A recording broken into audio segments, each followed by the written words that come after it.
This conference will now be recorded. There we go. We are going to record this this presentation so that it is available for those that were not able to join us. And so let me get right on into the slides. And if everybody's ready to go, we're going to walk through this. So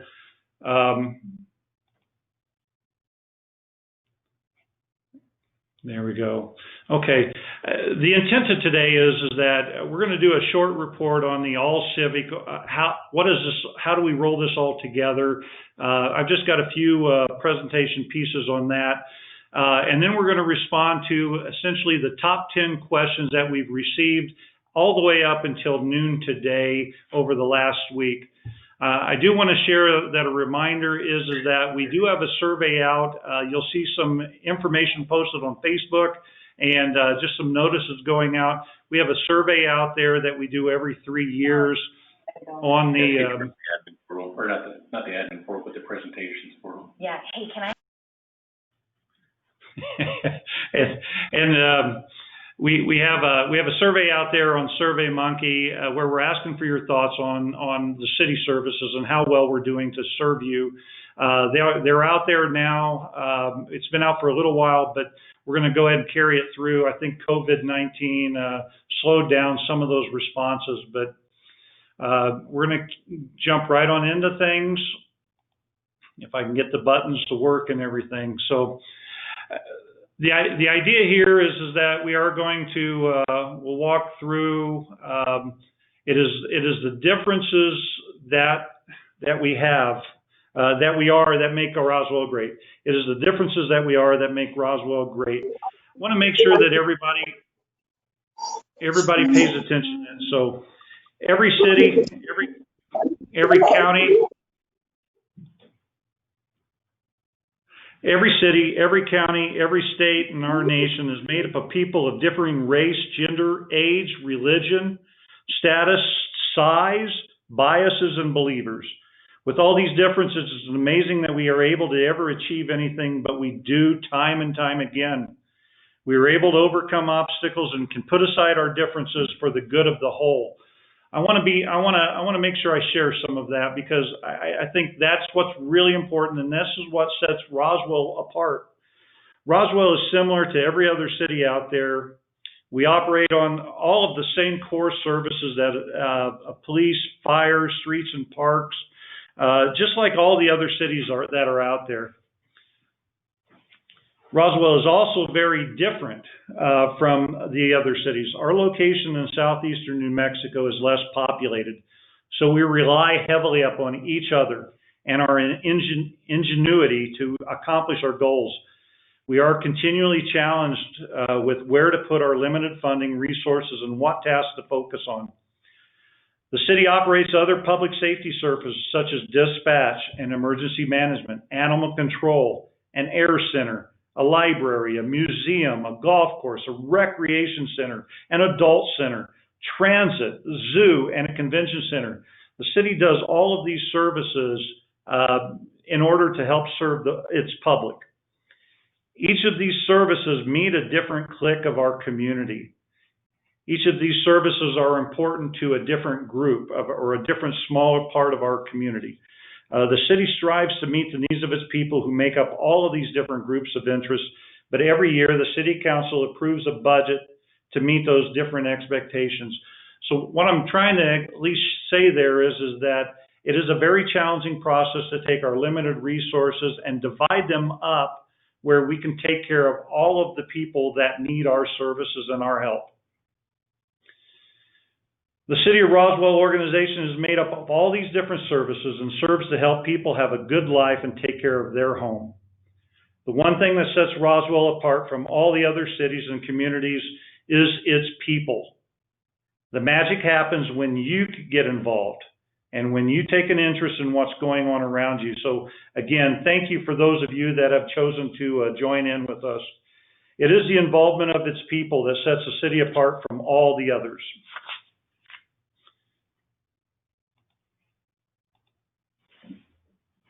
There are a number of museums, adult and youth sports organizations, schools, churches, community kitchens, homeless coalitions, youth services, senior services, civic groups, garden clubs, the symphony, the foundations, the quilters, the potters, the men's and women's groups. There are business groups such as the Chambers, the Economic Development Corporation, and Main Street. The city itself has 8 committees and commissions with 64 citizens members on it. In a quick Google search, it shows that Roswell is home to almost 100 churches and over 420 nonprofits and organizations. All of them are looking for people that have an interest and a desire to make things better. If you need help in making contact with any of these groups to participate, let us know. We believe in these groups' missions and are happy to help strengthen them. They are the icing on our community cake. Or another way to look at this is they're the roof on our house. Strong volunteerism is what makes the difference, and we need your help to do that. The city cannot help in that manner. Really quickly, just in the world today, I want to say that social media is a blessing and a curse. We all are aware of that. Just be careful in its use. It can be used as both a weapon and a tool. It can pull people together and it can tear things apart. But I would say that if you have any questions about city services or what's going on for the city, please remember to contact us directly via email or phone. You'll find everybody willing to help get you the answers that you need. We don't have that many employees that are sitting out tracking the social media, so questions that show up on social media, it does take a little bit longer if we're able to respond at all. Okay, jumping on into the questions that we've already received, and that's how we kind of build the agenda for these public forums. We have the top 10 questions that were asked over the week, and this first slide here shows where all of the questions were in order to figure out who had what concern or what question. You can see they're varied within there. I think there's 3, 4, 5, 6, 7, 8, 9 different questions on the services. And so we're going to go over those questions. This next slide here, shows what the questions were that were asked. And so as you go down through them, you'll see that the rest of this presentation piece of this thing where we've answered each one of the questions, I'm just going to walk right down this list and talk about each one of these questions as we go through that. Okay. The first question was, why are you wanting to furlough essential workers like officers and firefighters? Our response for that is that the city does not want to furlough any employees. Due to the downturn with oil and gas and the COVID-19 response and the need to make all these adjustments, the proposed revenue estimates for the fiscal year 2021 budget had to be reduced. We chose to use the furloughs instead of involuntary layoffs because we want to hold on to all of our professional employees. We don't want to lose any employees through this process. And so the furloughs become an easier way to do that. This, with less revenue expected, all of our departments in the general fund needed to cut expenses. Public safety services equate to 66% of the overall general fund. There is not enough expected revenue, so these services were cut along with the others. This slide here shows the breakdown of revenue sources for the general fund services from fiscal year 2020. So this is the current year that we are in. And we haven't put the slide together for this upcoming year, but it shows that the various funding sources that make up the revenue to expend on each service. So as you walk across this worksheet and look at the columns, you can see that our largest source and what we are the most concerned about is the GRT column, which is about the 5th column over into that. This column, this funding that we receive out of GRT moves with the economy. So when the economy turns down, our expenses should reduce with it. When the GRT comes up, then our services are allowed to utilize those funds a little bit farther. But as you walk through that, you can see where the police and fire, all of our public safety services are listed in the blue color.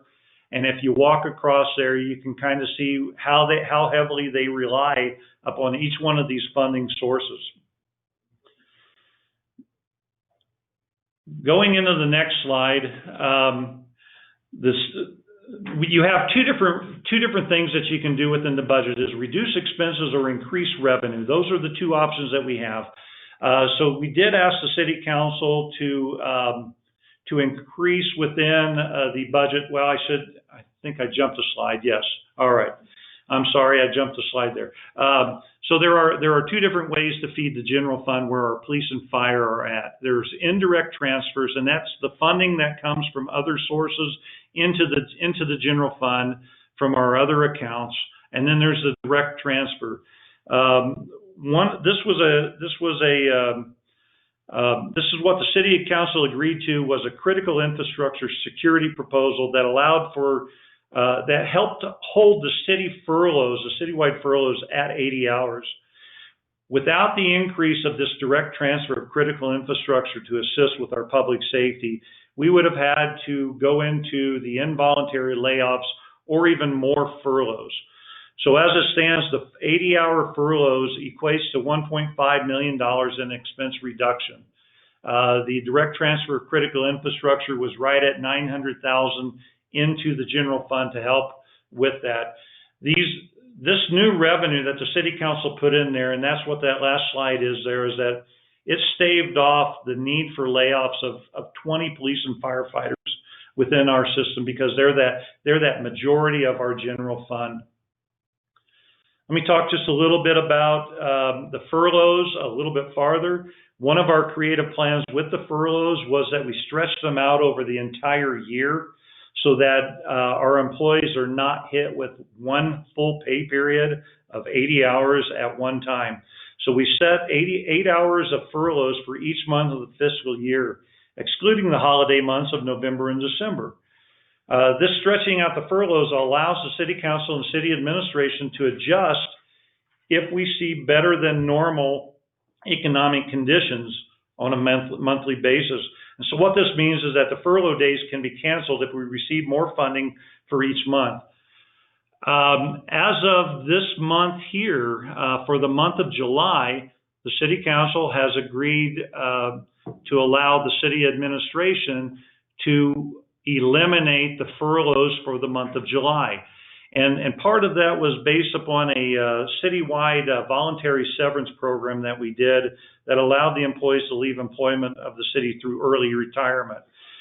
We started that program with 30 people, or 30 openings for that. At the end of our voluntary severance window for the people to sign up, we had 45 employees sign up for a voluntary severance for the early retirement or a simple resignation where we provided a 3-month severance to them. Because we had an increase in the number of employees that were able to take advantage of this program, that allowed us some additional revenue that was able to allow us to eliminate the furloughs for this upcoming month. So instead of 80 hours furloughs planned for this next budget cycle, we're down to 72 hours of furloughs.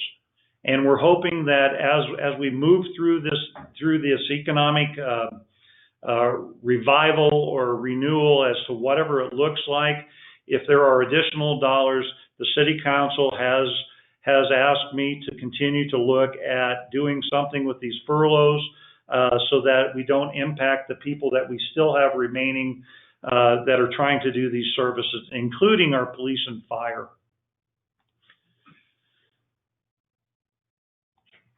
Okay, moving into the next slide. What is the city's plan for the police department and the fire department? Will you be cutting any funding of either? The answer is yes. All our departments and services were impacted by the budget reductions. When we started out building this budget, public safety departments of police and fire were asked to cut a minimum of 5% from their last year budgets. And the remainder of the departments that were not related to the public safety, they were asked to cut a minimum of 20%. Then as the revenue estimates were formalized and other expenses were adjusted, the slide shows the percentage of, well, all right, Yeah, I'm jumping ahead of myself here. And so when you look at the overall budget, and as we're talking about this, when we're talking about the reductions for each one of our departments, this budget comparison slide shows exactly what happens with the beginning cash to revenue, the personnel, the operations, the capital, and the expenses. We ended up removing 31 million, a little over 31 million out of the budget, which is about a 24% reduction from last year's budget. And so you can see exactly what those changes are all the way across the board within this process. As we delve down a little bit deeper and to get closer to what this question was asking, this slide here shows the departmental expense reductions that was presented in the preliminary budget. The graph on the left side of this shows the larger funds and how much of that difference was from total expense of the 2020 to 2021. When you get to the right side, this is the breakdown of the cuts that happen on a departmental basis through there. I will say that as you look through this, so we started with those overall 5%, 20% reductions, and what happened through the voluntary severances and everything, we saw adjustments within some of these departments a little bit more than expected, and some not as much. And so as we build into that, we have some departments in the general fund that have one individual within them. You see a large reduction within even the elections line item. We have no city elections this upcoming year, so there was no reason to fund that sector or that department within the general fund. So that's exactly how these numbers move around within this budget.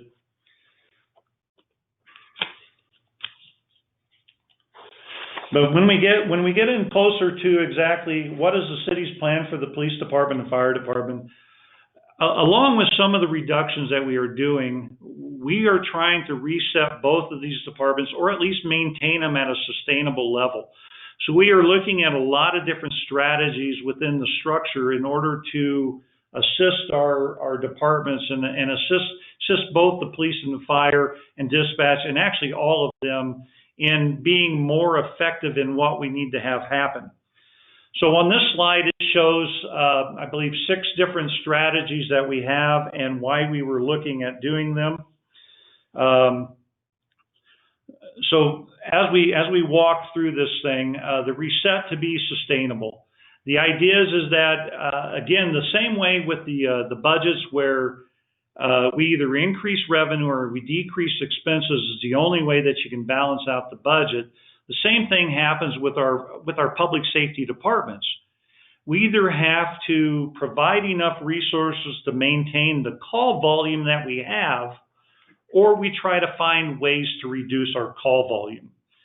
And so we're looking at that. So we are looking at utilizing code enforcement and other city services to assist in a broad level response to help lower crime throughout the city to assist the police department. According to the police chief, a majority of our crime in the city has a connection with drugs. So we are increasing certain services within our structure to assist with that aspect, and that's where you get into looking at the K-9 program. We believe that if we can tackle that root cause of crime, which is it's related to the drugs, then we're hoping that that will help us decrease the call volume elsewhere. The city, through its generous donations of some private people, now have 2 drugs on staff. And another example that we have within this structure is that we are discussing with the state of New Mexico and Chaves County a cost recovery when our public safety services serve outside of the city limits.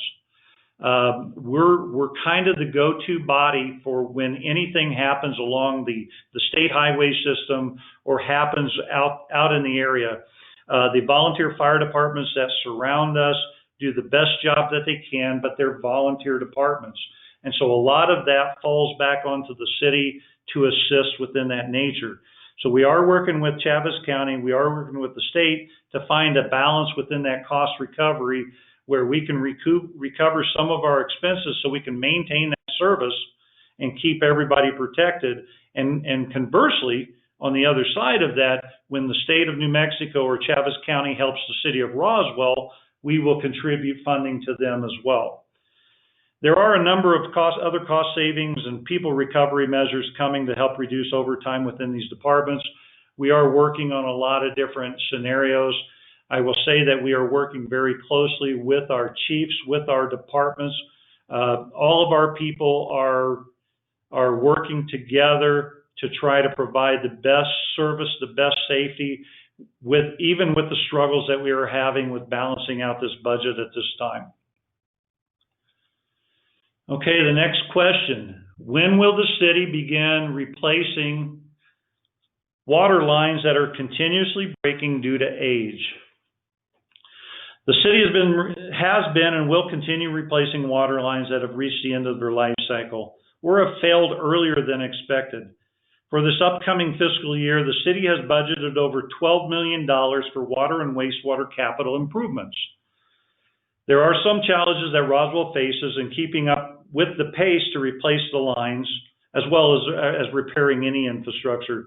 Included in these challenges is the availability of crews to complete the work and the impact to the neighborhoods during the projects. We cannot shut down every street in order to fix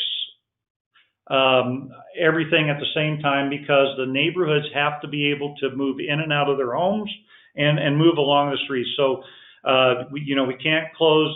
Garden Street is a great example of one that this closure has taken a long time and what that impact looks like with the neighborhood. If we had closed Garden and Atkinson at the same time, it would not function well for the neighborhood to be able to function while we are repairing the infrastructure. But the Garden Street project was a large diameter water line project, and it was difficult enough, but when you open up the ground, you sometimes find other things that need to be fixed. And so within that water line system, there's a series of valves, lateral lines, and everything connected to that. Then they provide fire protection and water to the homes. So anything that we find once we get into the ground that is in poor condition, we really want to add it to the project and get that fixed at that point in time. It's more cost effective and it's less of a impact to the neighborhoods as we go through that. So timing is also impacted by the type of pipe that we have in the ground. Down on McGaffey a year ago, we have a concrete, a cement line pipe. And what happens is that when you put the cement line pipe in the ground, it's round. But when you put the dirt back onto it and when you compact it for the soil and everything, it compresses the pipe. And so the pipe becomes more oval shaped rather than round. What happens is that when we go in there and make repairs to that kind of a line, we have to custom make the valves. So we have to dig down, find the line, make the cut. So there's the shutting down of the water at that point in time, the impact of the neighborhood. And then we have to measure the hole, and then the valve is custom built, and then it's shipped back to the city, and then it's installed, and everybody hopes that things go well. And so I think it's very important to know that, and remember that as these projects, they're not as, I wish it was as simple as just digging up the ground, putting a pipe in the ground and burying it back up and just moving forward. We love those kind of projects, but some of them are a little bit more difficult. Now with Garden Street as being that example I was using, it now has a bridge being replaced, and that has another impact on that neighborhood. The really nice thing about this with Garden Street is that once we get all this infrastructure done, we get a new surface coat of asphalt over the top of it. There will be very little other needs in the future. So until the system ages out again. So the impact of Garden Street on those neighborhoods will be gone after a little bit of while, and it should be something very simple and very nice after that point. All right. The question is that city roads, especially on the south side, and I'm assuming that since this wasn't placed in the answer of a question, I'm just going to talk about it. That I think the concern is that the city roads, especially on the south side, need some TLC. And for that, our response right now is roads remain an important topic, and more city funding needs to be allocated to bringing this infrastructure up to our desired standards. The city will provide over $7 million over the next budget year into its streets. This is up a little from previous years, but not as high as it needs to be. Last year, the city completed a full inventory and inspection of its street system. Engineering and streets are using a number of programs to extend the life of the streets, to allow time for a full reconstruction. But within the study, it shows that Roswell needs to be spending upwards more than what it is, and upwards to the maximum amount of $16 million a year in the near future to bring its streets up to our standards in a quick enough fashion. And so many of the city roads on the south road on the south side are in older neighborhoods. So they are more susceptible to the damage due to their age. But this is another reason why we are trying to shift the city's budget. It is to put more money into the infrastructure. It is to divide the money differently for those services that we are providing. And I know it's a challenge for everybody, but the intent is to do better with the money that we have rather than to request a lot more money. All right. Next question that came up was, why can't the Aquatic Center go back to the regular 6 a.m. opening? And our response for that is that the city remains under the COVID-19 governor's health order. When you tie the restrictions of the health order to the current budgeted employee base, there is an impact on the hours of service. As everything continues to become less restricted, the Rec and Aquatic Center will open with more hours. They have plans prepared that as these restrictions release a little bit farther, that we'll be adding additional staff, we'll be adding those additional hours in order to open up that service as best we can for those that desire to use it. The individual that was asking this question did state that if the hours cannot meet their schedule, that a refund may be in order.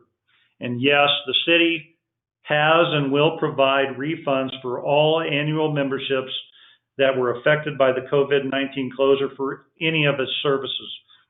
It all just starts with the call to the department. Excuse me.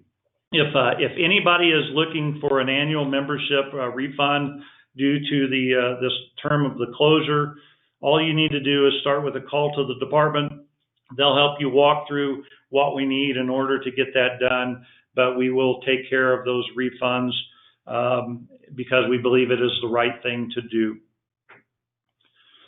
Next question. Will the city be selling the zoo, golf course, or vacant properties? If so, when will this take place? There are no plans to sell the zoo, or the golf course, or the museum, or the adult center, or any city-utilized properties. It's acquired over the years what is considered vacant properties, and yes, the city intends to sell those properties. In many cases, the property will even be sold for less than its value if the plan to improve the property meets the city's efforts to increase property values, create jobs, or provide for workforce housing.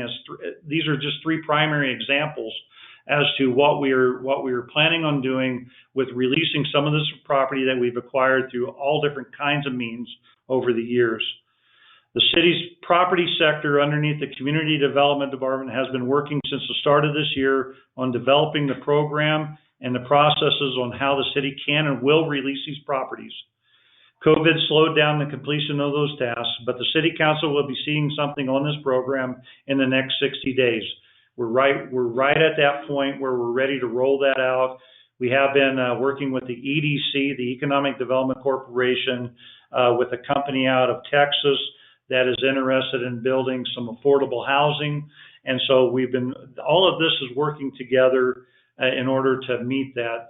But I know that there's a lot of rumors out there on our services. There's a lot of rumors out there on our assets. We have no intention to sell anything that has a service that we're providing to the community on that. That just isn't something that the City Council is looking to do. All right, the next question. What is the city's projected outcome for the special fund Enrichment Services? fail or succeed under the fiscal year 2022 cost recovery mandates. I'm going to tell you right now that the projected outcome is succeed, and it will never be fail. I don't think we're in that predicament where we're at that, but it is important that everybody understands that it's not the city that will do. The city will do what it can to help each one of these services, but what is going to save these services is the community that utilizes and believes in that service. And that is who's actually going to help make each one of these services succeed. The city's going to do what it can in order to help. We are involved and responsible, and as it was mentioned earlier, we are involved and responsible for many different services and for all of our diverse community needs. And there are only so many resources that are available to each service. So I believe that we're going to be able to find a way to meet the outcomes in order to strengthen these services and make them better for the community, make them better for the people that visit with the city, and make them stronger in the long run. I think the challenge is that we have such an uphill climb from where we were to where we're going, and I think that gets more scary for everybody than the actual effort to try to start. All right, the next question was, why not lower the expectations for cost recovery and also institute new city subsidized revenue streams? One of the difficulties that has been discussed. Let me see if I'm losing my place here, but all right. One of the difficulties that has been met in this overall discussion regarding cost recovery is how to define each service. And based upon what criteria are we going to set that? You know, it's not as easy as it sounds. The overall cost recovery for all the city services starts at 50/50. And as each service or segment of the service moves from that point, depending on what the city council's visions and their priorities are, we move that cost recovery arm up or down as we walk through that process. Everything in the city, the city does provides value. If it doesn't, we should no longer be providing that service. So I've always worked underneath the understanding that if it is a service we are providing, then it has value to the city, and therefore we have to find a way to make it work better. We put this slide together because just to make it easier to understand. I think that as everybody started reading through the preliminary budget book, there's all these tiers, there's all these talks about how to position services and departments within that. This slide was actually introduced in the presentation for the preliminary budget, but not in the preliminary budget book. But it is a very simplified process of that we can rank each one of our services essential, important, or value added. And it really changes based upon the subjectivity of the people that look at this, but you can tell that what we're trying to do is find that balance as to, and going off of the understanding that every service we provide is important and essential and value added. So exactly how are we going to make sure that that service can provide and be protected? For the question on the expectations and the desire to lower expectations, I'm going to start with this quote from Michelangelo. The greater danger for most of us is not setting our goals too high and falling short, but is setting our aim too low and achieving our goal. I think it's a very profound statement, and to the point is that I'm not looking for a participation ribbon for any of our services. I want to set that goal high enough that we work very hard, because it is not as much as reaching the goal as it is the journey to take the goal. We're going to learn a lot of different ways that we cannot achieve our goals as we start the journey and as we start the walk of trying to find the ways to get there. And I think that's the thing that I want to make sure that understands, and that goes into that other quote by Lao Tzu, is that the journey of 1,000 miles begins with one step. I'm more inclined to stay the course until it can be proven that the cost recovery is not achievable, because there is a strong belief that it can be achieved. And I'm sharing this right here. Councillor Perry had done his research because he really wants to make sure his decisions are correct as well. And so here's an excerpt from an article that came out of the American Association of Museums, which we happen to be a member of in our association. This was written in 2012 and describes what a typical museum in the U.S. as having a 24.4% funding level from governmental service sources. Our city funding level is set at 30%, which means that the service needs to explore ways to generate 70% of its own funds. I know that it's a high mark, but due to that speed of implementation, we're trying to learn this stuff over the next year. But these services have some low-hanging fruit that will go a long ways toward reaching that goal. And so and through that, and I know that was part of the question as well too, the city will continue to support these services. Again, if it's a service that we weren't supposed to maintain, we don't need to have that. But I want to share this slide with you, everybody as well too, because keep in mind that our cost recovery conversation has only been on the operational side of the budget. There is also the capital improvement side for each one of our services. The worksheet that's shown here shows all of our enrichment services, their attendance, annual attendance, what we are spending on the operations, and what we are needing for building maintenance and improvements to these services. This is my fear with reducing any cost recovery goal at this time, is that we do need to find a better way to fund each one of those services. So as you walk across this, there's $139 million of building needs, of maintenance and improvements for each one of these 7 services that are on there. And as you walk across, again, we're not going to do all those improvements at one time. So I broke it out over a 20-year window, and that's where that 20 years column comes from. And then so when you look at each one of these services for their annual operations, they almost need to double what they're spending on the capital side. And I think that's the thing that everybody needs to be aware of, that we don't have a lot of dollars built into the budget for anything that's capital needs for any one of these enrichment services. We have funds built in there for the streets. We have funds built in there for the utility lines. We have funds built in there for some of the public safety needs as well too.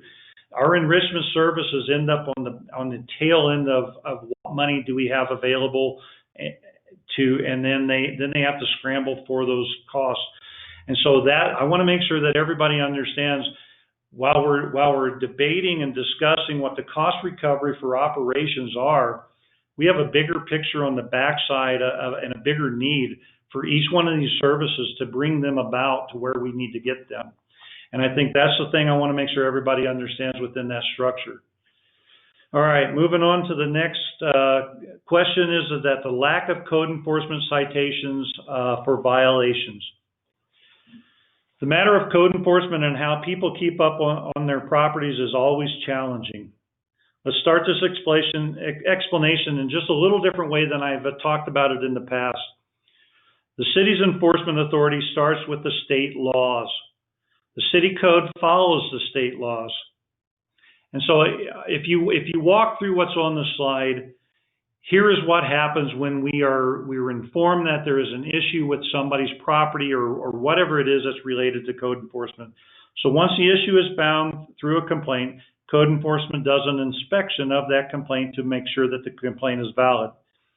Code enforcement then prepares a notice and makes sure that the owner is aware of what that problem is. The owner is given time to respond to that complaint. And this may be in the form of a correction plan or that the problem will be taken care of. There's a lot of different ways that the owner of the problem can express their desire to help take care of that. In many cases, the complaint does get resolved at that point. But if the owner does not respond, we have to send another letter and another notification. And then we make contact with the owner again. If nothing is done at that point in time, the code enforcement then has to prepare a resolution that has to go to the city council for approval to declare that the issue is a nuisance. And the city council only meets once a month. If the issue involves the need for a permit, this gets a little more complicated. The enforcement stops once a permit is pulled to give the owner of the problem a chance to fix the problem. And in most cases, this includes something as mundane as high weeds. So it takes 30 days to bring somebody all the way through, unless they're willing to just take care of it themselves on an issue as simple as high weeds on their property. So for any violation that we have, it takes a minimum of 30 days to reach compliant, and most of these complaints usually take a little bit longer, and there's a lot of different steps that walk through that, involving taking them to court, trying to find a way to get that, and it really depends on how that is. I will say that many in the public are unhappy with how others maintain their property and the time it takes to correct the issue, but the city is willing to consider anything that speeds the corrective action up. So any thoughts on how to improve this relationship and this process is appreciated. Just know that when we look at options and we look at people's opinions as to how to fix the problem, it has to meet those state laws in order to fix the city code to take care of those. And the state laws are very explicit that everybody be given their due process in order to go through that system. So it is a very challenging thing. So when we talk about the lack of code enforcement citations, code enforcement does a very good job of responding to the complaints. At times, though, if the code enforcement finds that it is not a complaint, I think that's where the individual that has provided the complaint gets a little concerned, because it's still an issue to them. But I think that the whole idea, and a lot of the conversation we're taking as we're amending our codes, as we're amending our processes, is to help a little bit faster. I'm stating a lot of just the problems that we run into when we're dealing with code enforcement, but I also believe that code enforcement is a necessary service that we need to provide, because everybody has a different opinion as to how to maintain their property. You see that in the city, you see that into the extraterritorial zone, and you see it into the county. It doesn't matter where you're located. Everybody has a different idea of how they want to maintain their property. And so this is very challenging, but the city is open to any ideas how to fix this or how to make it better and how to serve in a better method. As we get toward the end of this presentation, which we are very close, I only have 3 slides left with this, and then we'll check with everybody as to where we're at. I'm going to jump through the programs. I'm hoping I don't shut off some of this information, but I want to take you over to the city website and show you how to find the city codes, show you how to find the preliminary budget book. Okay, the last couple questions. Adopting a zero tolerance policy for garbage and litter in the city. As we talked about what the questions were that we received over the week, this was one of the higher priorities. I will tell you that within our city codes, there are over 78 references of trash, rubbish, and litter listed in our city code. Most of them are covered under our Chapter 16 nuisances, Article 2 litter code. If you look through that entire code, it looks to me like there is zero tolerance for garbage and litter in the city. I believe that it is more of a problem for us with how to catch individuals and to find them and to make corrective action than it is with the city code. You can't litter inside the city at all. You can't throw trash out of your vehicle. You can't throw trash in the park. There's so many different pieces of the references to what you cannot do.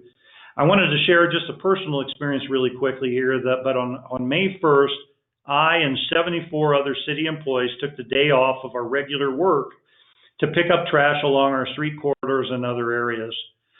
You know, I was disappointed to learn that the work that we did that day would need to be done again within 2 weeks time frame, because of the inconsiderate people that just choose to throw their trash out of the vehicles. That is very disappointing, and I'm not sure exactly how to fix all of that. I think it is partly education, because I know it's not all penalty. It is not all punishment that is going to fix this. It is making sure that everybody takes a pride in their community. And it's really frustrating, because I would love to, I did not mind doing it. It was very good for my soul to get out there and help do that as well as I think it was for all of our city employees that were able to help. But I think that it draws attention to the need to find a better way to do this as well too.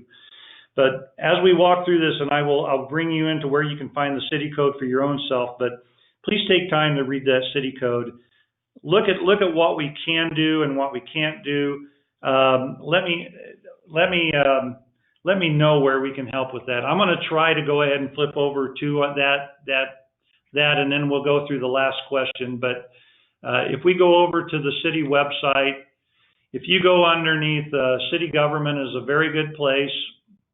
You go under city government, you go underneath the Department of City Clerk. You will see right over here on the left side of the tab, a code of ordinances. You click on that code of ordinances, it brings you to the MuniCode site, which is MuniCode is the company that actually codifies our codes for us. And so as we introduce a new ordinance into it, it lists out into this system and it goes down through there. You can see right here on this list that Chapter 4 Animals was just modified. That was through a work that the Public Safety Committee did with a total rewrite of our animal control ordinance. And so that updates as you go through that. So as you walk down through here, we talked about Chapter 16 being the nuisances, Article 2 of that being the litter, and you can walk through exactly what city staff utilizes in order to make sure that they're doing their job properly in the vision of what the city council is. While we're here, so I don't have to jump back and forth, if you want to get to the preliminary budget report or the presentation, and this public forum presentation will be located out there as well. You go to the city manager department, you bring it up, and right here you can see the highlights for the budget presentation, the preliminary budget book. You can see there's a copy of the City of Roswell organizational chart. There is the call for questions for our virtual public forum. Here's the annual report for the city as well. There's the annual report for 18. What we do within our system, just before I go back to that final question, and then we'll see how everybody's doing, is that there's bookend things that the city does. The first one is to create the budget. And so for the budget, we are saying that this is what we're going to spend your money on. Here's where the services are. Here's how we're going to break up those dollars and how we're going to spend that money. When you get down to the annual report, this is the justification of how we spent that money. And so these are the bookends, and I believe that everything else that we do within the system is just getting us through the day, the week, the month, or the year, all those other actions that we take. But the two big things that the city does is that we set the budget, and we allow everybody to see exactly how we're going to spend the money, and then we do this annual report at the end. And that's the best way that we found in order to be transparent and to provide that information for everybody. So when we go back to the adopting a zero tolerance policy, I believe that we have a zero tolerance policy, but I believe that it is very hard to maintain that policy based upon our abilities and catching those that are causing that issue. The final question that I have within the presentation that we have prepared is what happened to the recycling program? The ability to recycle continues, but the systems are changing. Due to market conditions, the recycling program is being changed. The recycling program, due to those market conditions, is now costing the city almost $250,000 a year. That was not accounted for within the funding structures and everything. And when the cost of material was better, we were able to offset the cost of the recycled products that we could not get a good market price for with the ones that we could.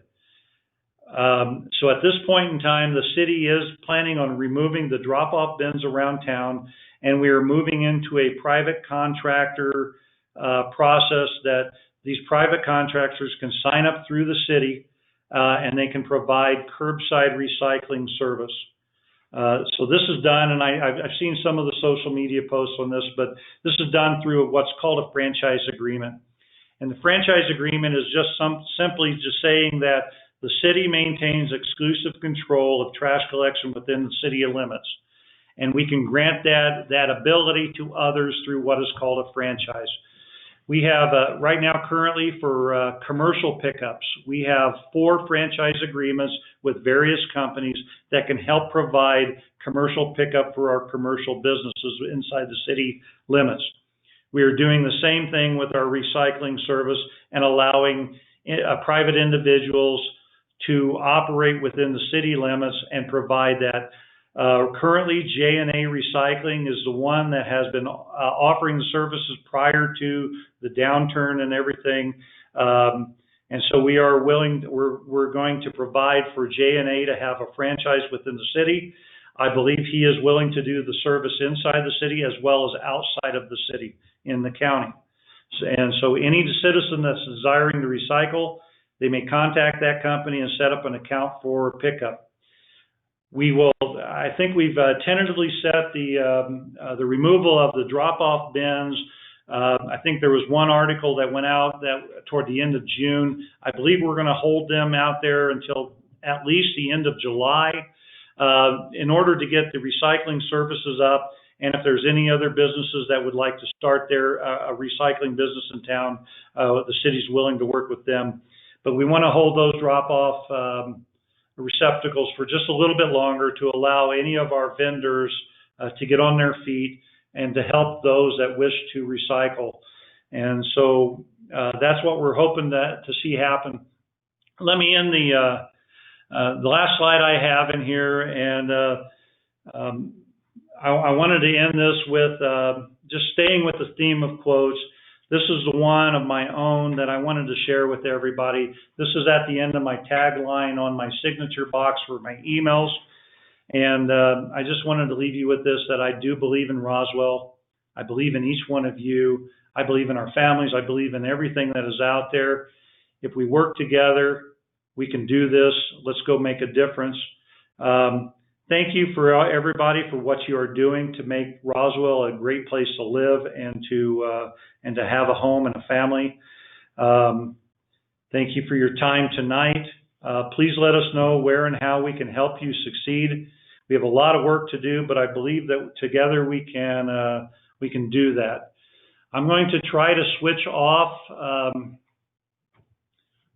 the presentation and come in here because I'm going to check and see if we still have some city councilors out there that wish to share some of their insight. I see Janine out there and a lot of other people. So Janine, we're going to try to turn you on.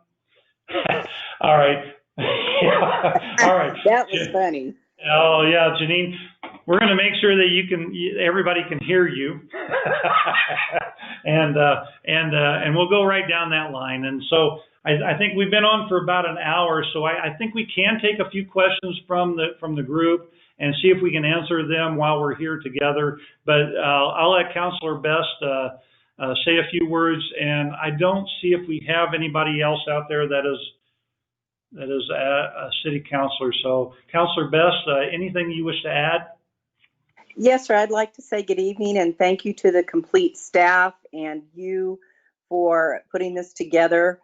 I would very much like the Facebook people and the internet people to get a hold of this and understand that Roswell is a business. We have to budget just like every family. We're coming to it. We have to give away to like any business does to baseball teams and everything else in that situation. This cleared up a lot of things, especially this week on the trash pickup, the pool. Those questions come a lot to us. They call us on the phone. We get emails. I just want to say, staff, kudos to you. You're absolutely amazing. Joe, thank you for holding us up. And I pray everyone in Roswell is doing well during this situation and that we continue to work together to strive for a better Roswell. That's the main goal. Thank you. Thank you. If anybody, we'll try to do this in a balanced fashion.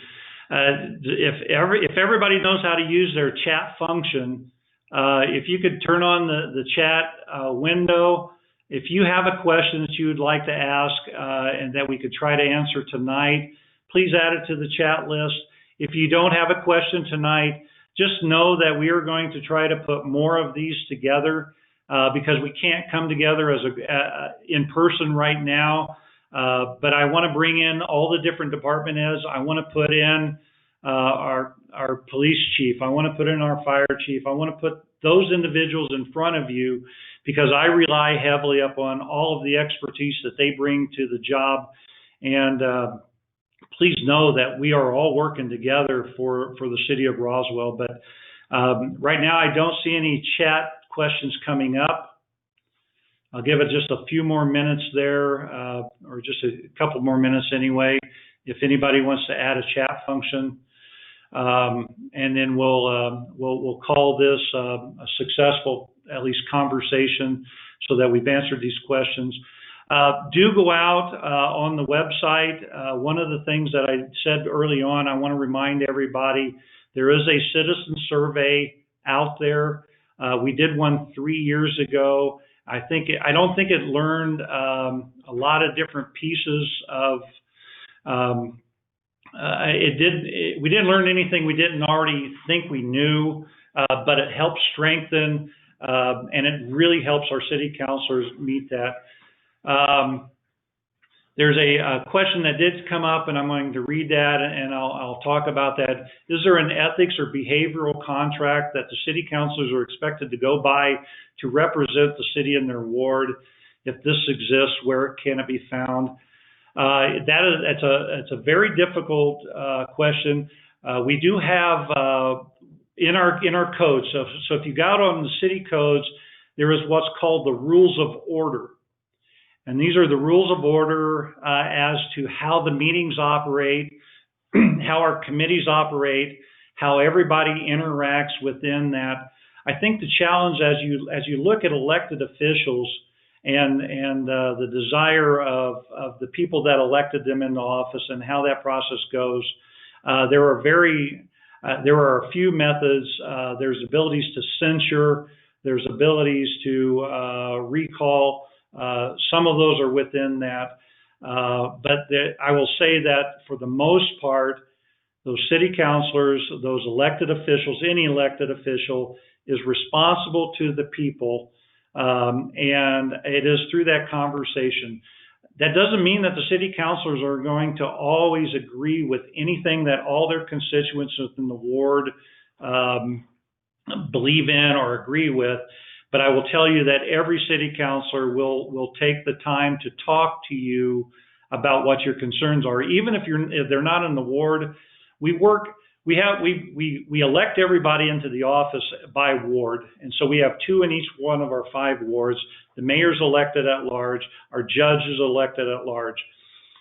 But once they get on this council, everything that we do is as a city as a whole. It's not broken up by ward level or anything else. But if your concerns are at ward level, that's where you start with talking with the city councilors at that point in time. I will say that the ethics and everything are a little bit different for that, and so that's where we walk into that. But that's about the best answer I have. We do have rules of order within that, and I think that when they passed that ordinance within that, and that was passed before I got here, so I think it was 4 years ago. That they passed the rules of order in order to help the city councilors understand where they go at.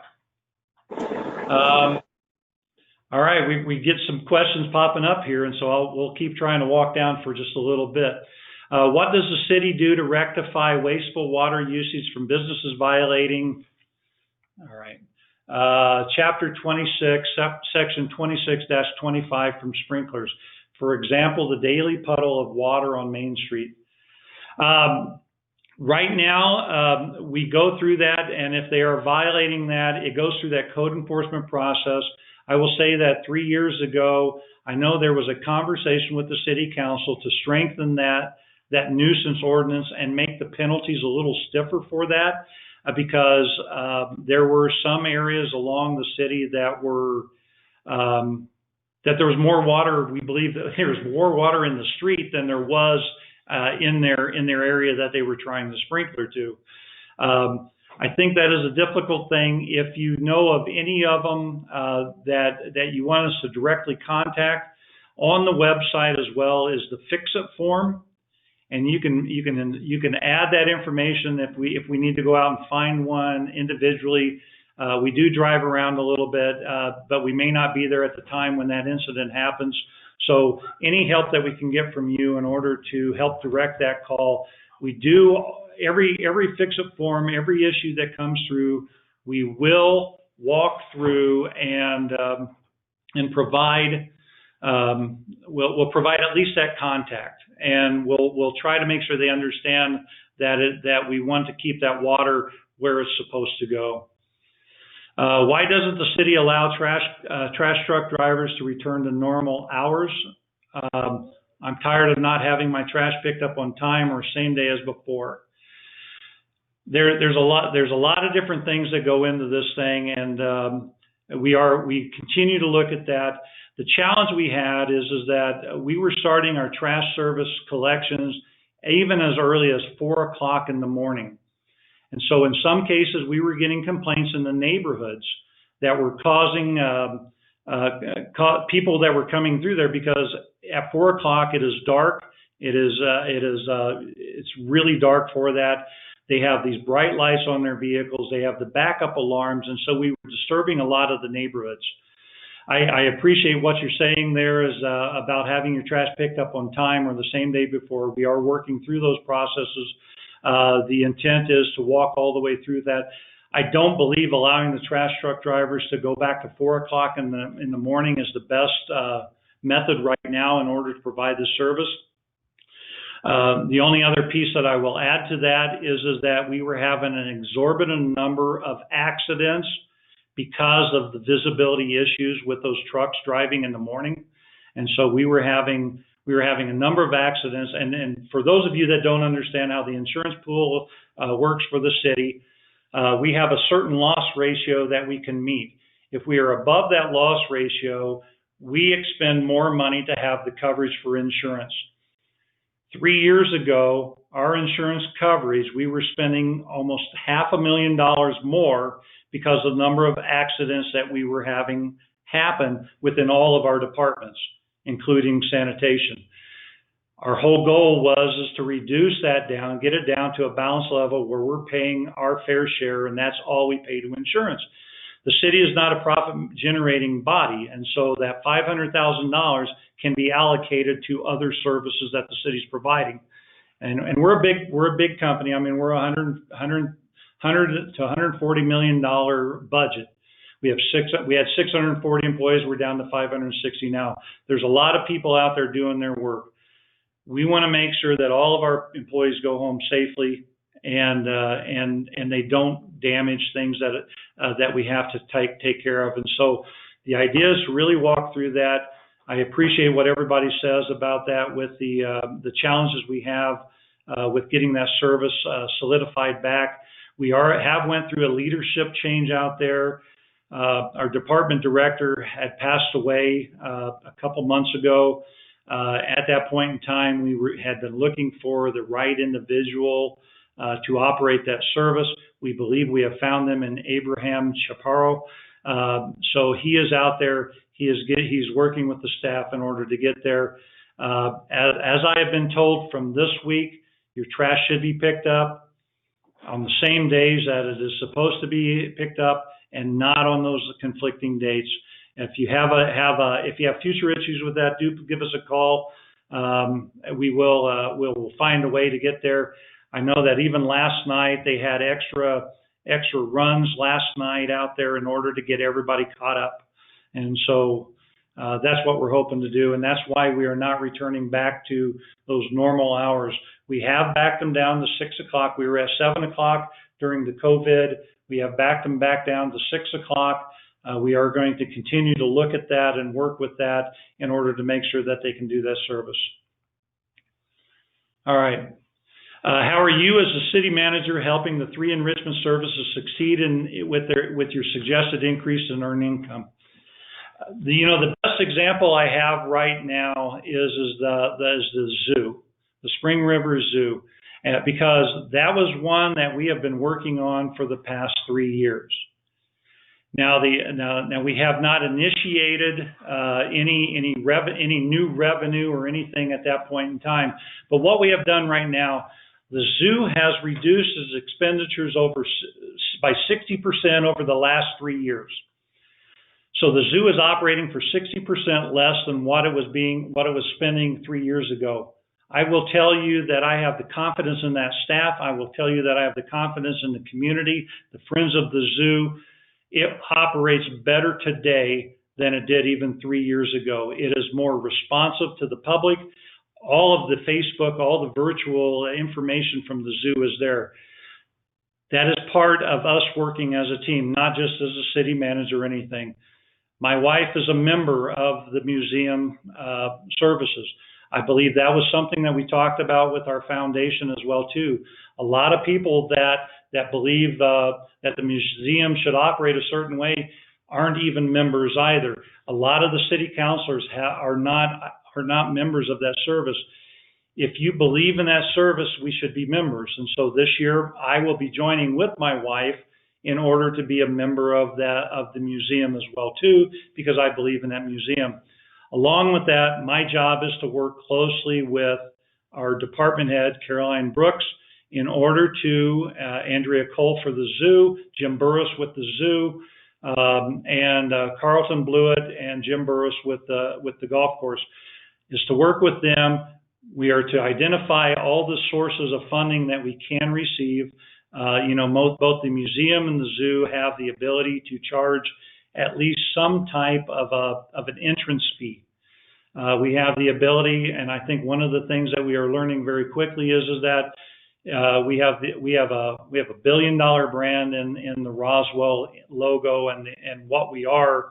Everybody around the world wants a piece of us. We are setting up a store in order to get that. All those enrichment services will receive some of those funds that are generated from us selling our brand to those individuals that want to be have a part of Roswell. And so those are the things. My job is to be out there in order to help do that. My job is to propose a budget to that. My job is to help the council receive all the information so they can make the determination. At the end of the day, the city council will be establishing what fees we can charge, what income we can ask for any of those different services. They will eventually set their own cost recovery for each one of these services. But until we get there, what we are doing is that our goal and our mark is to try to get there. So I hope that helps answer that question.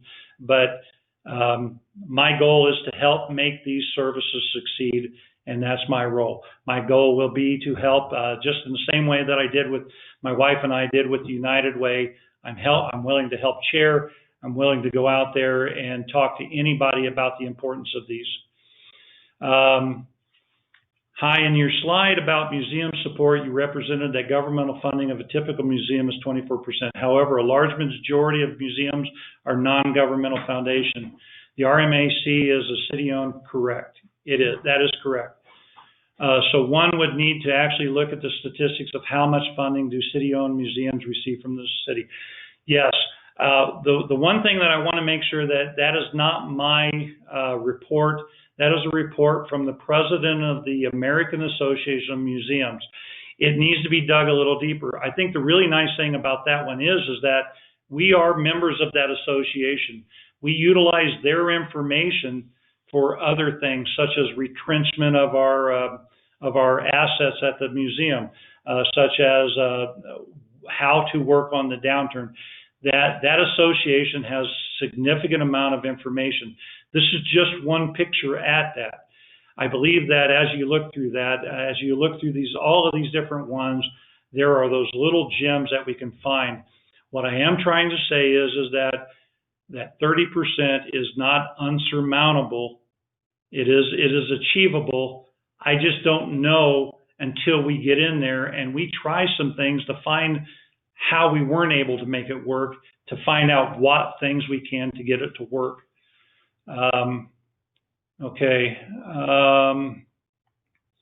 The City Council wants the Roswell Museum to go from providing 18% of its funding to 70% of its funding in 1 year. Admissions fees cannot come close to paying the difference. You have said we are going to take care of the museum, but this is a huge increase in the museum paying its operational expenses, and many say it is an impossible number. What is the city's contingency plan if the museum cannot pay 70%? I'm going to answer this question in a couple different ways. One of the first answers is that I had a conversation with somebody about, is this a mandate or a guideline? And I will say that, everything starts as a guideline because the City Council has the ability to determine whether or not we are going to do one thing or another. But I will tell you that as the city manager, I'm responsible for all staff that work for the city.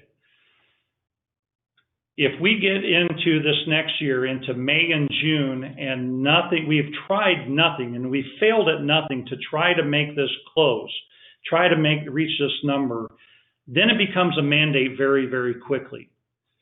The whole idea of this, and that's what I was trying to allude to, both of those quotes from Michelangelo and Lao Tzu, is that we haven't even tried yet. And I don't want to be locked down just because somebody says it cannot happen.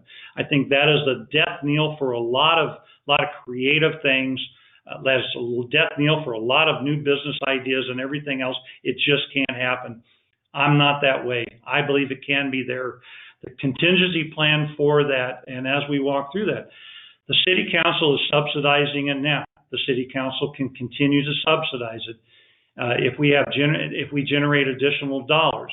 I think there was one conversation about with the Denver ones is that in some cases they set aside a certain portion of their sales tax that goes directly to the museums. We can do that within the scope of what New Mexico allows us to do, but there's some balance that kind of goes with that. The only other thing that I can share with you is that, and I shared with you the admission numbers of the museum. The museum sees 35,585 people in a given year. Our cost recovery of 70%, because the museum generates, based upon this budget, it's going to generate $130,000 already, and I'm assuming most of that is through memberships. At least about $340,000 that has to meet that 70-30 cost recovery. If you take that attendance number of 35,585 people and you take it by that $400,000 of what you're trying to make it up, that means that we could do a membership or an admission fee of $9.95 per person, and that closes the 70-30 for the operational side. Now, I'm not saying that that's what we should do, but I will also say that a lot of these individuals that have expressed their concern with what we're doing have stated, and I agree with them completely, that this museum is a jewel. This museum is unique. This museum is the premier museum of southeastern New Mexico. We should be able to charge accordingly for that benefit. But the whole thing about cost recovery is we may charge more on the attendance side for certain uses, but we may charge less for our youth art classes. We may charge less for those other services that we provide. We don't know that until we lay that all out there. Our director over there, Carolyn Brooks, has already put together a listing of where these costs can be generated from. We just have to now go through and explore each one of them and see what fits for our museum, what fits for our community. And I think that's where that is.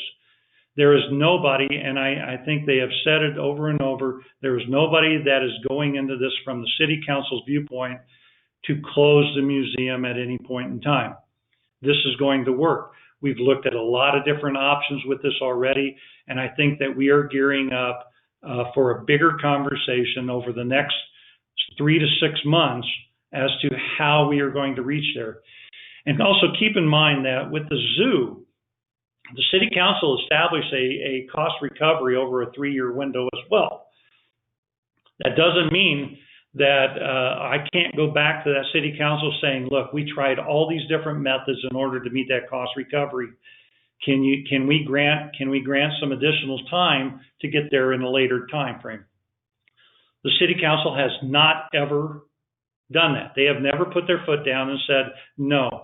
But I will tell you that what they do look at is how hard did we try to get there?